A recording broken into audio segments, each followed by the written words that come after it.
Ano? No, jsem tu. Dáš mi sekundičku? No, to pán moc nemám, no. Piče, lebo ani ja a tvoji kolegovia si nezastavia, keď im poviem. Nevím, proč vyjíždí zase. Čo? To není pravda. My hráme hru, že mačka a myš. Někdo tam teď je, tak mu zavolej, nebo co. Vieš čo, skúsim jednu fintu a možno sa k tebe dostaneme rýchlejšie. Hej, jestli si někdo jedeš, já tě vezmu. Už.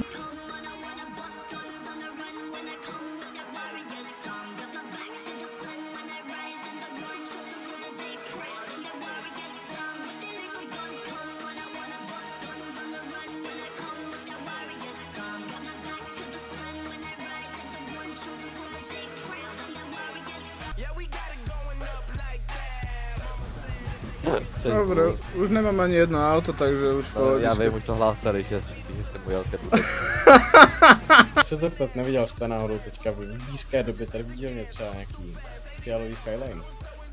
Černý Skyline, fialovou podletí. Pan řidič má takové blonděté dready, bílé sluneční brýle, nějaké bílé sluchátka, jakousi košelku na sebe. Já vám věřím, pane Blackthorn. Už se těším, až ho budu nahánět. Ty kokos, tak to doufám, že ho chytíte. Ale musíte zpomalit, protože má auto jde maximálně 101.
So you heard what I said, ho nigga. But know that I'm going for the said go nigga.